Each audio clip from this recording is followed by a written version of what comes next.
with you.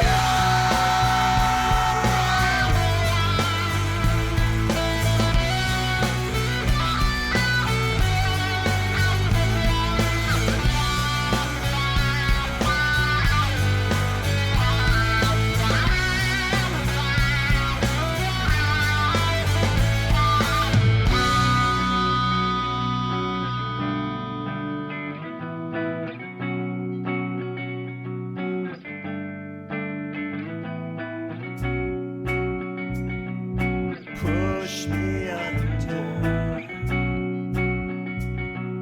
take me under. I can't breathe, this chain's wrapped around my fucking neck. I break the surface, I can't see, my eyes are blinded by the lies and stories. I see the surface, I can't breathe, no room to move when I'm wrapped too tightly. I break the surface, I can't see, you dig a hole and bury me. It's just where I ought to be.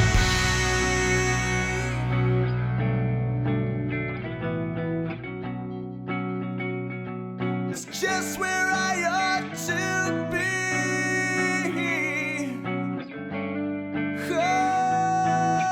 Oh, I can't breathe with you.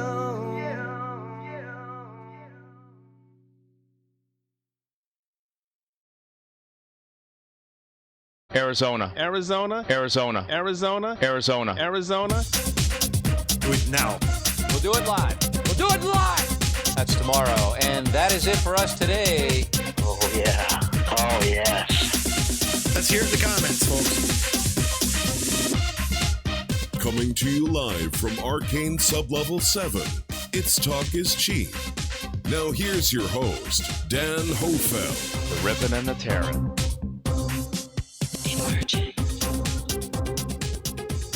Welcome to Talk is Cheap, where cheap is talk and talk is cheap. Ladies and gentlemen, I'm your host, Dan Hohlfeld. Thank you so much for joining me today. I think I got... Is my lips in sync, everybody? Let me know in the chat real quick. I think I forgot to reset that. I will watch for that. 'Cause if it is, I'll just get it fixed right now. And that's what happens when you don't pay attention to all this stuff, right? Oh, yes. Oh, yes. So, big show today, ladies and gentlemen, coming up. It is Tuesday, June 11th, 2019. We're here live every Tuesday, 1 p.m. Central, 2 p.m. Eastern, 11 a.m. Pacific. Mike Jackson says it's synced. All right, thank you very much. I don't know what it is about this system. It's like sometimes it goes off sync. I'm running audio in separate, and it gets goofy sometimes, and you got to pull it back out, put it back in. All right, Proud Texas Lady says we're looking good as well. I will take your word for it. All right, ladies and gentlemen, big show today. We're going to look at some fun UFO videos. There was a structure spotted near Area 51 that some people are taking a different direction than they should. And then we're going to get into some DARPA telepathic technologies that they're finally admitting to, and then start getting the ball rolling on this stuff. Is it good or bad? It depends on which way you take it. So, before we get into that, let's just go ahead and cover some news.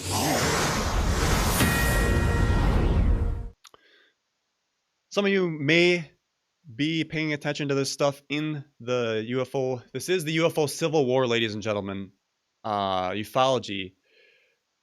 There is some stuff going on. We got Jay Weidner, who was the producer at Gaia, putting these shows together with Corey Goode, David Wilcock. He's coming out and basically talking against them.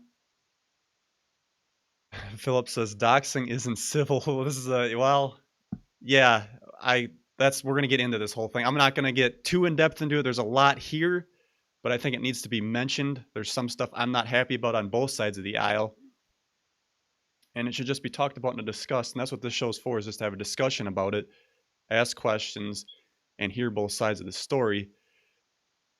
So this came down to, I think there's a lot of egos involved here too. Many different personalities. Jordan Sather's in here. Teresa Yernos. We got James Gillen was just thrown in here as well, and that's why I read his recent newsletter about all that. So, a couple things here.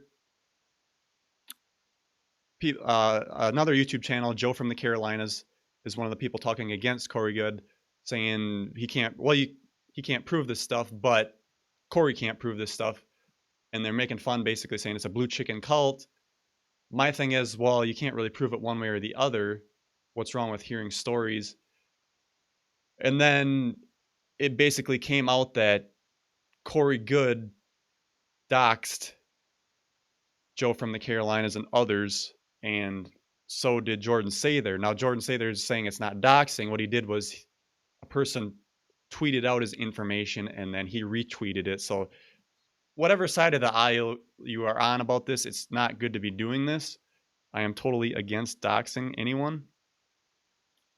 But he says, Jordan Sather says to the definition he didn't dox, but I looked up the definition. Let's look it up right now. Why not? We're on air here. Doxing. Let's see what this means. So over here it says searching for and publishing private or identifying information about a particular individual on the internet, typically with malicious intent. Now, he didn't do that directly, like I said, but he did retweet it. By the way, my Twitter is at K2D4Network if you're interested in following me. Shout out to Pete in the chat. He looks like he's watching. Awesome. So back to this doxing thing. I don't condone any of this. It just gets a lot of stuff stirred up. People's information is private. Leave it private. But what we got here is that, and then on top of this, that I also don't agree with. Well, let me back up here a minute. We also had Emery Smith being caught. I don't know if Emery knew he was being recorded, but he was saying that Jordan, he's not friends with Corey Goode anymore. Jordan was basically the main doxer of this, and Corey Goode is the main reason David Wilcock had to leave Gaia. A ton of drama in here, to say the least. But the other issue I do have with some of this, like when I watch Jay Weidner's testimony and Groovy Bean, they're doing videos together called something. Oh man, I just had it on the top of my head and I lost it. Reality Check. I don't resonate with their message. Now, they could be saying a lot of stuff that's right. Don't ask me why, people. I'm an INFJ. I just do what I feel. Corey feels authentic to me.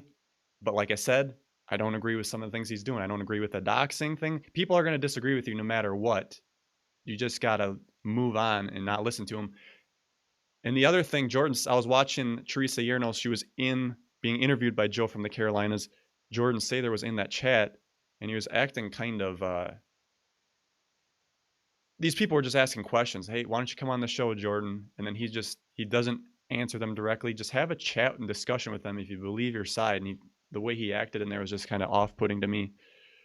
But like I said, we can complain about that all we want. The other issue I have with Corey Goode is his trademarking of the SSP and all that stuff. Now, I got here on his Facebook, he broke this down. This was on October 17th, 2018 of last year. He says, I filed trademark on phrases and topics unique to my testimony for protection for their use in graphic novel, feature films, and other media-based products. The term I have trademarked are unique to my testimony and clearly protected under U.S. IP laws. We will not only fight to preserve my testimony and IP, but also for the main mission of preserving the full disclosure narrative that most of us has been fighting for. So you could kind of see like, oh, all right, yeah, they've got some there. Inherent property rights is what IP stands for. But at some point, it's like trademarking SSP. Now, to his credit, he didn't trademark Secret Space Program. It was just SSP. But let's continue reading here. This does not stop people from telling their own stories of 20 years in a clandestine top secret air or space-based government operation or deriving their brand of fan fiction. They're just prohibited legally from the commercial use of the keyword associated with my testimony.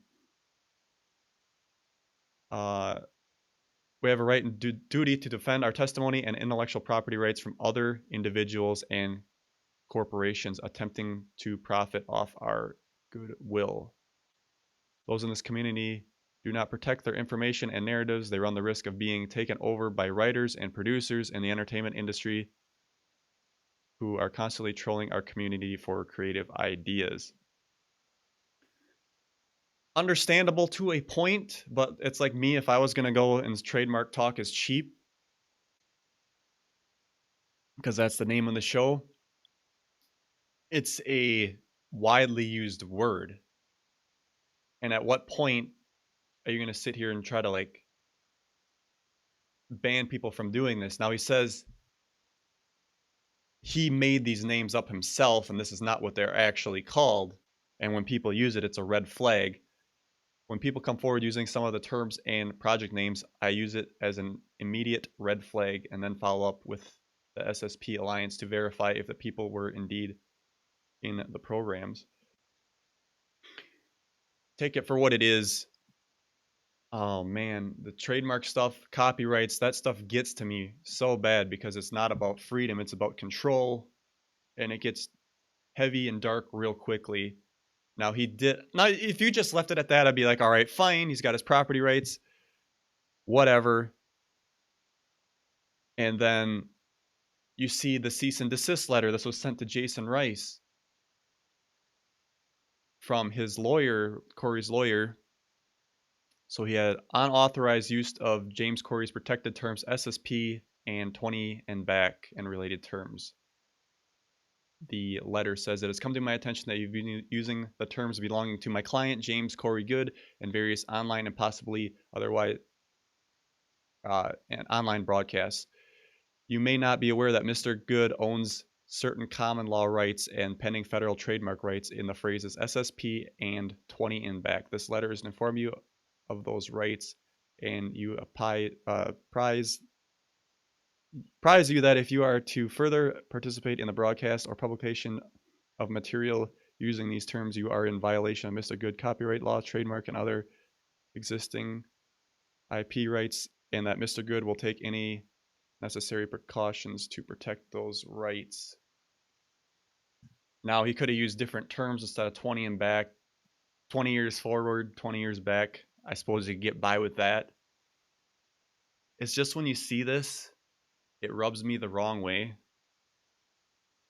And like I said, copyrights, trademarks, that stuff is heavy. And once you get rid of the monetary system, I think a lot of this will be taken care of. But on some level, it's like, come on, who cares? Like I said, I can see it from both sides. When you're going to make a movie or whatever, then you want to protect some of that stuff. But in our community, it's all about openness. Well, like I said, this stuff gets really heavy. Then when they dragged James Gilliland in there saying he's running this cult up in Washington State there. Well, I'll be going up there anyway. Pete and I will be going up there, so we'll find out if it's a cult like. So yeah, we'll roll right into that. Our ECETI trip will be August 8th through the 11th. If you guys want to come up and join us, go to eceti.org, go to events, and then you can click on buy tickets, and you can see what's available. I think they still have a couple rooms left. If not, you can camp out. They actually have an option too if you don't have a tent, or if you're flying in, they have an option to rent one of their tents and actually have an air mattress in there with the bedding and all that stuff. So that sounds like a pretty good deal there too. So if you want to come out and join us, we'll be there, and looking forward to that. And we get to see UFOs finally for once, put our money where our mouth is. This talk is cheap, ladies and gentlemen. All right, let's roll on because that's a heavy topic. I just wanted to touch it lightly. Like I said, we got to wait for the dust to fall on that. A lot of stuff, lawyers are going to be getting involved, and we'll see what happens when we come out on the other side. So let's go on ahead and switch on over.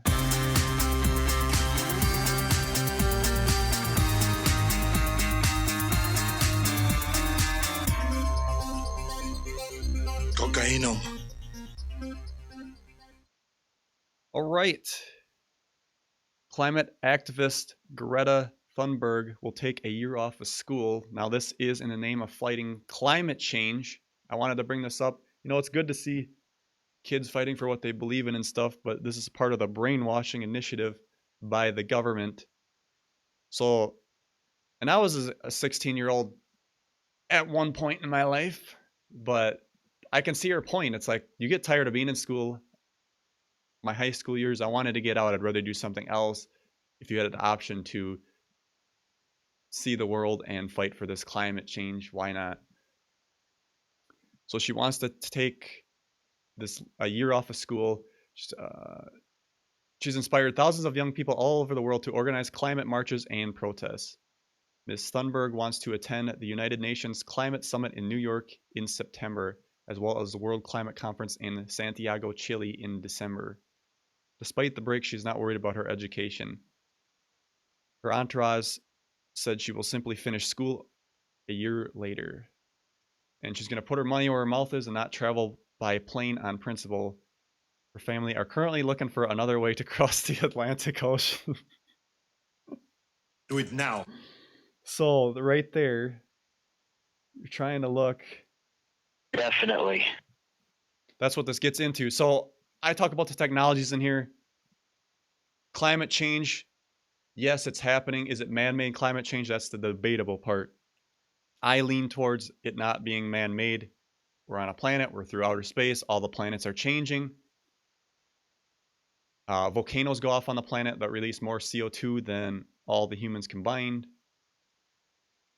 So whatever, however you take it, don't matter. I'm all about, let's just bring out the new technologies. We can end the climate change debate like that. But now she's going to have to find, this is bringing it to my point, the people that control the climate change narrative don't want us to go forward. They want us to go back. So to find another way to cross the Atlantic Ocean now, and I did some calculations, and this is not from her Sweden to Santiago, Chile, but this is like from the US over to Europe. So if you go by plane, it's going to take you less than 8 hours. If you go by boat, it's going to take you several days. We're talking like 10 to 20 days, depending on the size of the boat. So instead of going forward, we're going to have to just go backwards because humans are bad. CO2, the life-giving gas, is bad, everybody. Even though plants breathe it, we've had more. Look at, stuff has to be managed too, because when you look at the fires in California, if you don't have the fire breaks in there, stuff just keeps burning. But that's what we're on a planet. Things constantly change. And the main take I wanted to get from this article is it's not about fighting somebody's principle. And I think it's good they do what they fight for, but we got to go forward as a civilization. We can't go back. If we go back, what are we doing? Go to the dark ages here, and there's no point of living that way. And it's all about manipulation and control. I'm reading some of the chat over here. But yeah, pollution, in either way you cut it, yeah, it's bad. I agree, says Joe. I won't argue with that. But to continue the brainwashing of the youth, I wanted to show this as well. So on screen here, this is a tweet from Ryan Saavedra. Can't say his last name. Anyway, this is a Democrat, John Hickenlooper. When he says socialism not the answer, he gets a big boo. We shouldn't try to achieve universal coverage by removing private insurance from 150 million Americans. He gets booed. We shouldn't try to tackle climate change by guaranteeing every American a government job. Gets hugely booed. Now, this is all part of the brainwashing of the masses. I see Pete in the chat talking about directed energy weapons, cloud seeding, contrails. Exactly. There's so many different Oh, yes. facets to what's going on here. And then you relate this to an episode coming up where Pete has presented Agenda 21 and the fact that the government and these organizations are actually causing it and melting the ice. I mean, there's so many different things going on here, and just to help them push that narrative. But I'm going to play this clip, and we'll listen how the youth is getting brainwashed, and they want socialism so bad. And achieve big progressive goals, socialism is not the answer. I was reelected in a purple state in 2014, one of the worst years for Democrats in a quarter century. If we're not careful, we're going to end up helping to reelect. We shouldn't try to achieve universal coverage by removing private insurance from over 150 million Americans. We should not try to tackle climate change by guaranteeing every American a government job. Hold on. As the Democratic Party, we have to create a vision for this country. I want to give Americans a reason to look forward to tomorrow. Exactly. Booed beyond belief because the brainwashing is so strong now, and these are going to be the future voters. Now, here's the deal. Socialism will work once you get rid of the monetary system, and this is an important part because you won't need money as soon as you get the technology systems out. Get the technology systems out, get rid of the monetary system, then you got your socialism. This is what everybody wants, and we will go that direction. We just got to get the technologies out, and there's such a holdup on that. I really get frustrated because it's there, and yet we're talking about building oil pipelines, and it's like, oh, we can end this debate right now. And that was the whole plan all along anyway by the Democrats. Brainwash the youth, bring them up, socialism. And now if they're going to run Bernie Sanders again, they want the free college, get him in there. A lot of people are going to vote for him. I know Pete's watching. He was a Bernie Sanders supporter, but I don't know if he still is or not. I can see it once we get rid of the monetary system, but before then, things got to be in place before you can do that. Okay, let's get on down to our next topic.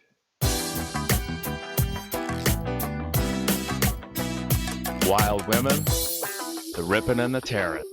Yes, ladies and gentlemen, we got a couple of UFO videos. These are pretty fun to watch. It's always good to cover these. So now this is a UFO over the Lithuanian, I can never even say that right, Parliament in 1991. This was put in the comments by a viewer. Let's go ahead and watch this clip. I think this one I'm going to play the audio with, and we'll make some comments afterwards, right? Little intro here. And there we go. Never before seen in the West, this amateur footage purports to show a UFO over the Parliament in Vilnius, capital of Lithuania. The craft hovers noiselessly, appearing to land.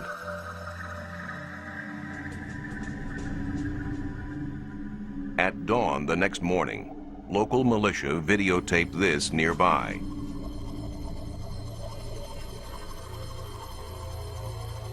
So that's a close-up there. Enhanced, the night visitor looks like this. It moves unlike a normal helicopter or plane. It almost looked like spider legs on this thing. So that was it for that. Interesting, to say the least. And it's hard to find anything on this. You try to search it.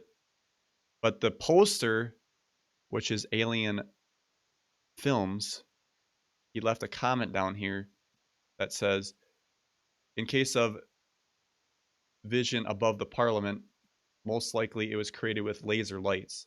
This year, 2014, it was disclosed and confirmed that the laser projector was built as a kind of weapon at the time exactly on the roof of the Parliament building. What I'm getting at here is we don't really know what's what anymore. So that's it. Wrap the whole show up. We don't know anything because things constantly, like I proved this before with the deep fakes. You can make people say anything, make them look like they're doing anything. Video footage is not enough to vindicate somebody. So all you can do is go, all right, this is interesting stuff. And what a good way to cover something like that up too, just to say it's a laser thing. This kind of reminds me of that UFO that was above it was that pyramid UFO above the Pentagon. Was it real or fake? You don't know. And then there was that other UN speech that was obviously fake. That woman of that, I forget her name it escapes me, but it was a Russian name. Now here's another video. This was filmed in Moscow. A fleet passing above in front of the moon. Very interesting stuff here. I'm gonna just play it in B-roll and turn off the sound and let it roll here as we watch, and I'll comment over. So they're specs. I mean, and you try to pay attention for stuff, anything that they're gonna do, like maybe a fast 90, zip by. These are just kind of nicely floating slow. So could this be some kind of debris of some sort? One thing to note is that these are actually pretty big objects. And these could just be UFOs just cruising too. But the fact that UFOs can move out of our reality, why would they decide to be in our reality at that point? Just a little disclosure to get people to look? Or is it some of the SSP secret space program stuff? We don't know. But interesting nonetheless. Now, oh man, there's a ton of them. Again, trying to check to see if any other of these objects are going to like move out of sync a little bit faster than the others. They all look like they're relatively cruising together, like they're almost linked. But interesting nonetheless. That was, like I said, filmed in Russia, Moscow, on May 18th, and then posted it was posted on May 18th. So yeah, that's that. Let's move on to one more topic, and then we'll take a break. This is, I was debating whether to play music or not, but we'll hold off on that because this is kind of well, actually, yeah, let's transfer over. I'm a police officer. Doesn't take that much to transfer over. All right. So this was another thing that covered the news topics, the news cycle as well, is that there's this base over here above Area 51 that, oh my God, they're it looks like it's, they could be housing some UFOs, and there's some stuff that looks like it's blurred out on the map there. This is on zoom.earth now. I'm bringing it up on screen here. And what we got here is almost looks like about like an airfield. Now this thing is, well, we'll get into the technical aspects of it later, but let's just for an oversight look at this thing. Now these are very, very nicely smoothed out angles. And when you look at it, it's like, wow, that's kind of, you know, is there something underground there? Because you can obviously see that these are land like built up, if you will, and that there could be stuff under there. Underground entrances, if you will. It almost looks like a mine too. and there's equipment there. And there's a farm up here, actually.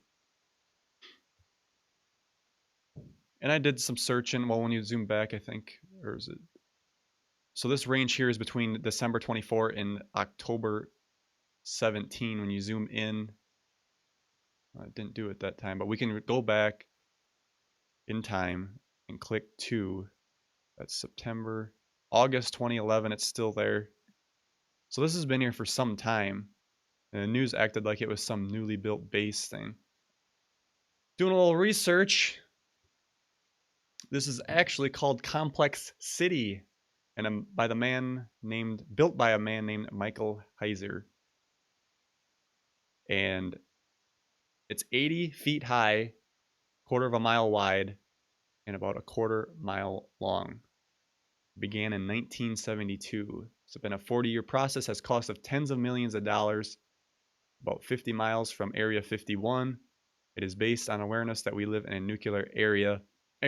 And also, he notes in other articles that I read that he built this thing to it's basically like a work of art for him, and he wanted to withstand future disasters, basically like what we got with the temples of Aztec and the pyramids over in Egypt.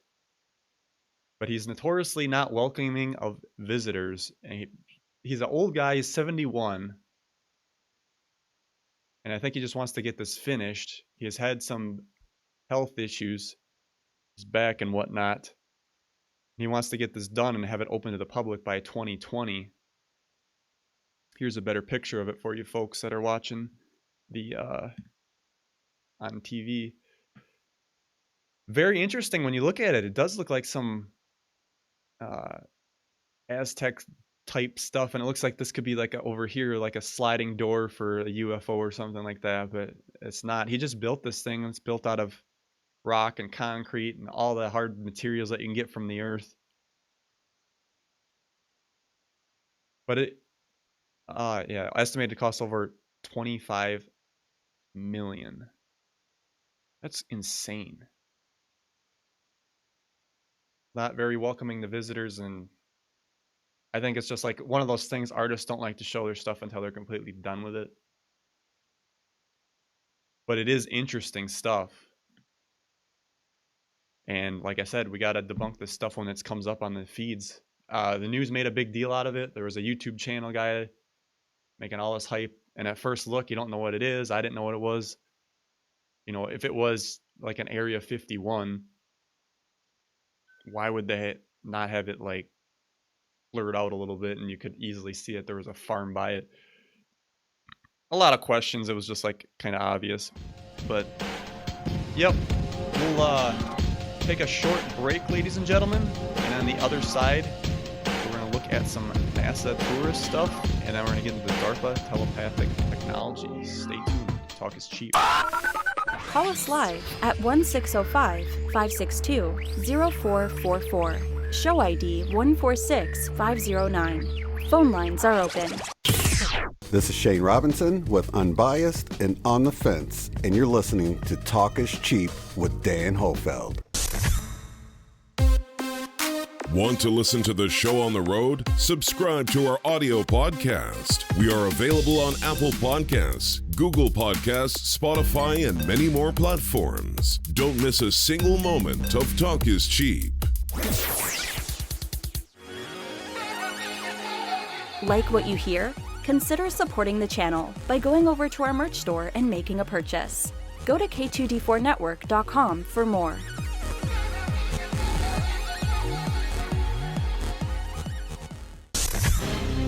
Questioning your reality, questioning everything. You're listening to Talk is Cheap with Dan Hohlfeld.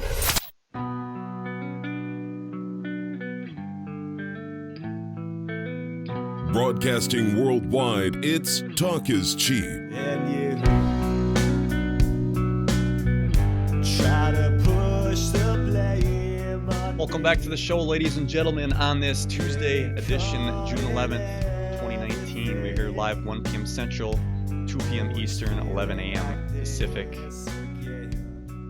Yes, yes, yes. It's a crazy world we live in. And it will get crazier as soon as these technologies start coming out more and more. So, of course, as the commercial break said, the phone lines are open if you wish to call in. The number is below in the description. I will keep an eye on the lines, but we'll just keep moving on. So, this is interesting now. This article here talks about NASA going to want to start. Basically, you can buy a ticket to stay up in the space station for like 30 days. Fly to the space station for $50 million. NASA will send tourists on a 30-day trip aboard the International Space Station starting in 2020. I think this is all actually part of the, and this is why it's good to have healthy competition. You get the private industry fighting each other to get to space, get to the moon, get to Mars. They're fighting with each other. This is forcing NASA's hand to go, all right, now we got to start doing this stuff. What's gonna happen when they get up there and the public starts seeing stuff? Granted, this is still gonna be for the super elite. When you break this down, it says each day will last up to 30 days and is currently estimated to be 35,000 per night. But if you do the math, it doesn't add up right, because 35,000 times 30 is about $1 million. I'm wondering if the writer of this article just exaggerated a little bit. Oh, yeah. So 2 private astronaut missions will be allowed per year, each lasting 30 days at most. With life support systems and all necessary supplies considered, it will cost an eye-watering $35,000 per night at minimum. So this is, I don't know how stuff can be so expensive. I broke this down here. Let me enlarge it for you folks so you can read it. Private astronauts will need to cover the cost of regenerative life support and toilet. That's $11,250 per day. Oh, man. Oh, yeah. That sounds good. Crew supplies, food, air, and medical kits costing $22,500 per day. That is a lot. What kind of food are they eating up there? Granted, it's probably got to be like air sealed or whatever the hell they got to do for a non-gravity. The thing what I'm getting at is it's like this exorbitant amount for this half-assed space program that is called NASA, when we got stuff that's way beyond this and it can be a lot cheaper, free, regenerative. But what are they going to do when people start seeing Solar Warden out there, these big motherships? Or maybe they'll know to have their cloaks running. These brief space tourism missions will be privately funded and may launch as early as 2020, according to NASA. NASA has already tapped Boeing and SpaceX to develop crew modules for its commercial. There it is again. Ooh. NASA asking for help again. They can't do it. They've had so much opportunity to do it, but they actually have to go to the private industry now to get the job done. Because it's all fake. All fake, ladies and gentlemen. All fake. I'm not a flat earther. But this has caused the timetable to move up. And this is important because I always said on here, okay, NASA's timetable was 2028. They were talking about landing. But now this has changed. Now they're supposed to be on track for 2024. So where did those 4 years go, ladies and gentlemen, that they needed before they could even think about landing on the moon again? This is all helpful with the push of the private industry, and Trump also helping the push. There's a lot of people blaming Trump. Oh, he doesn't know what he's talking about. He's talking about he's got to go to Mars now. He's not even talking about the moon anymore. This is all part of prep and all this. And it's so great to finally see it come out. But I wish it would come out in greater leaps. But if we just cut off 4 years, that's a victory. That's a victory in my book.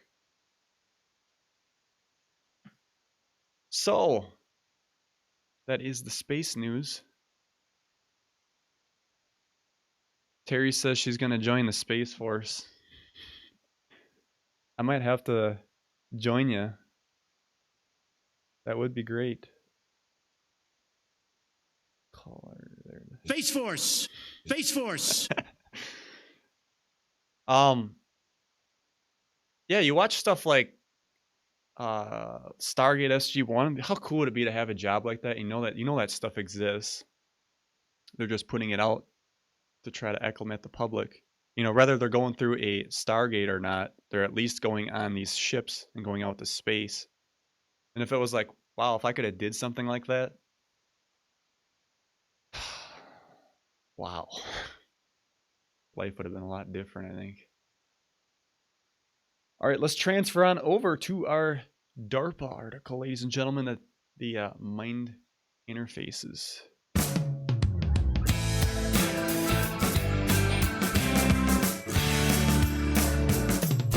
Good morning. DARPA Mind Machine Interface.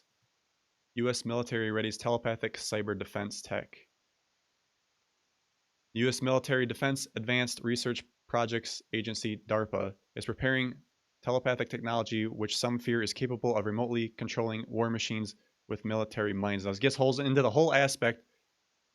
Mind-controlled interfaces. Could it be used for good? Could it be used for bad?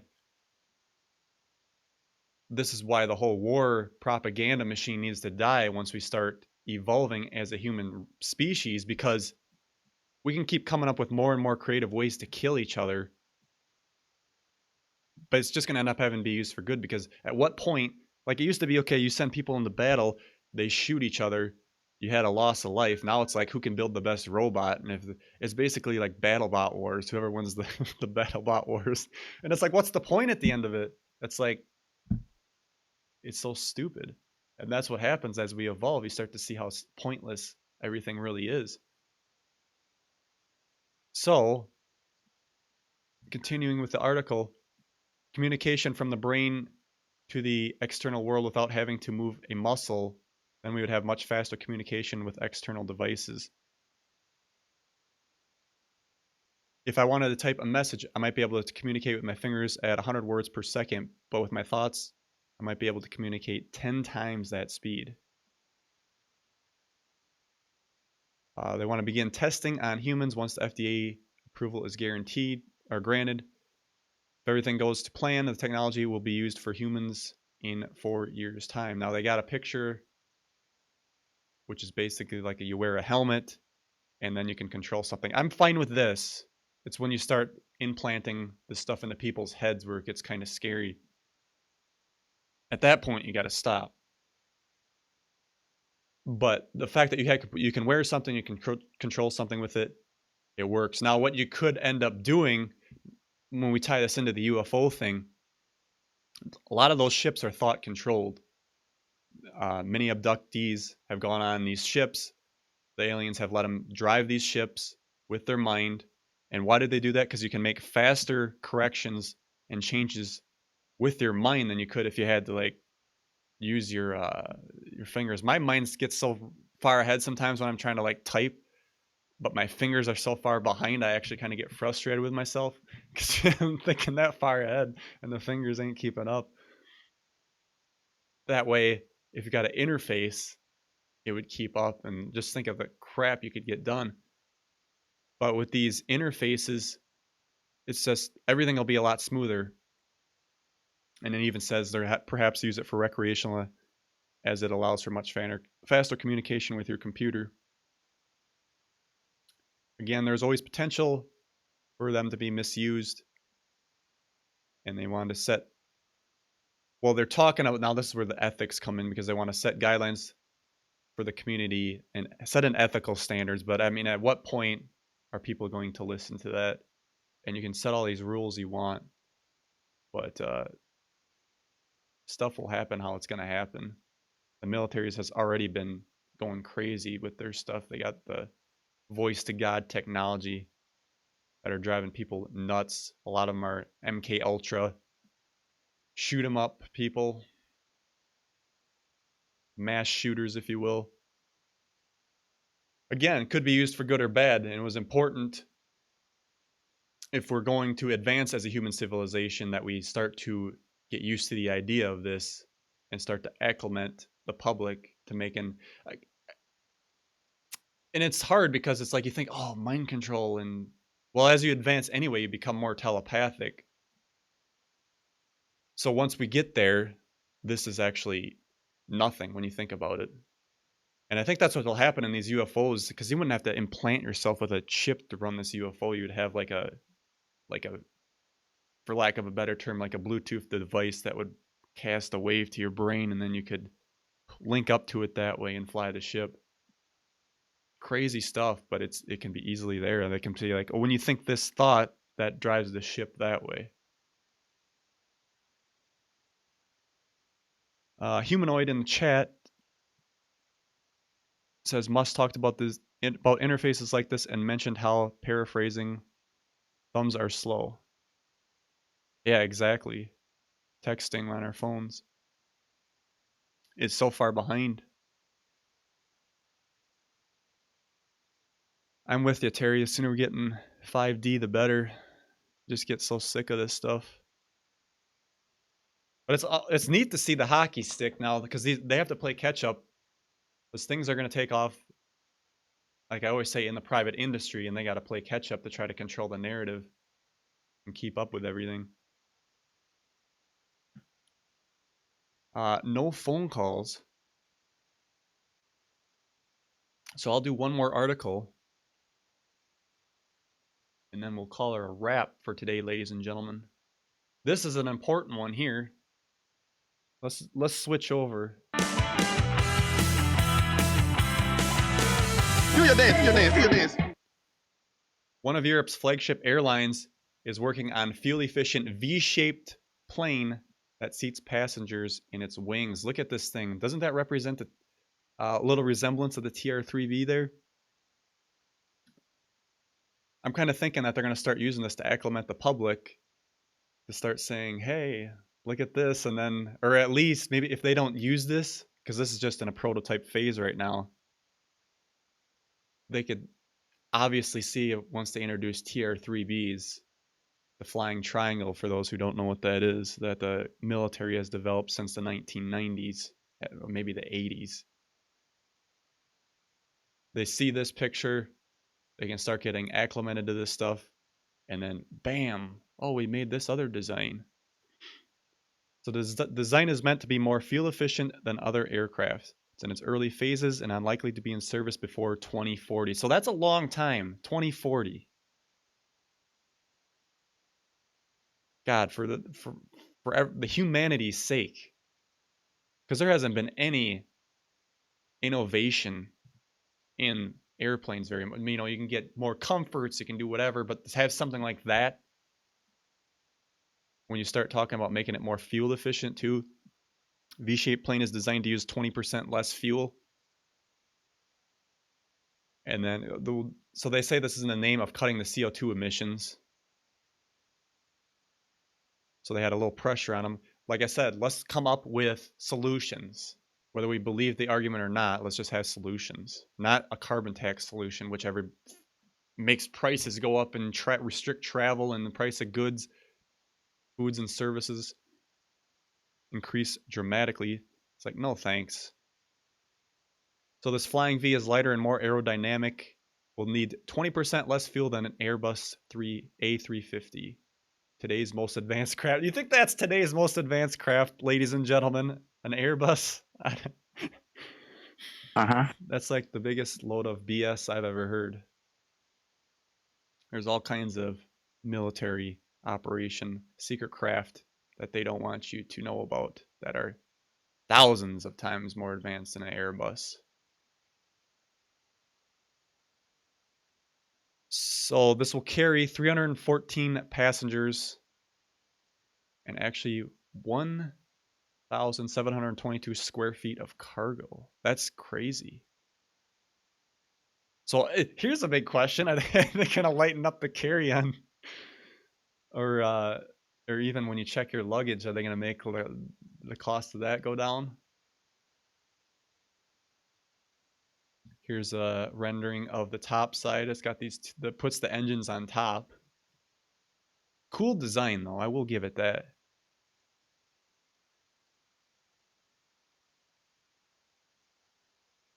But again, I don't think this will, 2040 is a long time for this to manifest. But I think it's more about acclimating the public in thinking in a different way. And then if they do decide to release TR-3Bs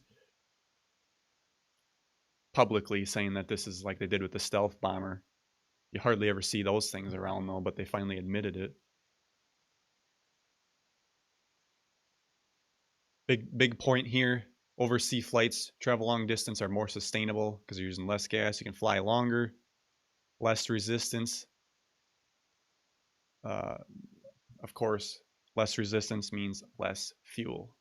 Very cool stuff. It's nice to see some innovation at least. And it's, again, coming from the private companies. Now, is this being fed to them by somebody in the government to try to get this idea out there? I don't know. But it's very interesting to see. And we might be living in a neat future in the coming years. All right, I want to give a shout out to the chat here before we close up.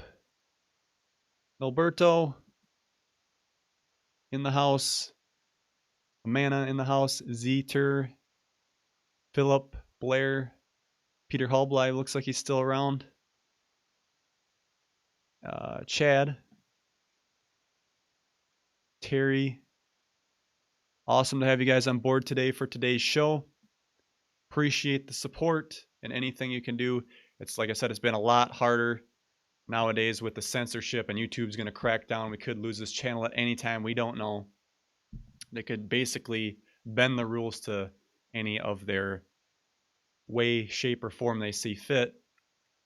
But Trump's putting a little pressure on the tech industries, and I'd like to see some things change. It's like you think back just a few years ago, it's like, do you remember when YouTube was actually free speech? It's like, wow. Oh, yeah, definitely. You could actually talk about anything and without having issues. Now it's like, well, if you say or do something wrong, it's like, are the AI bots going to pick up on it and flag it? First it's demonetization, then you start getting copyright or strikes, whatever. It never ends. It's a never-ending battle. But anyway, I want to thank you guys for joining me today. I appreciate it. And we'll see you next week for other news. Bye-bye. Oh, don't forget, before I close out, ECETI, again, if you want to join us on that trip, that's August 8th through the 11th. Go to eceti.org to book your plans and take a look at the all the directions there. Shane Robinson from Unbiased on the Fence made a nice video going through all this. I actually want to get him on the show, and then we can break down more information about that as well and get this thing hyped up a little bit. All right, ladies and gentlemen, that's it for today. Bye-bye.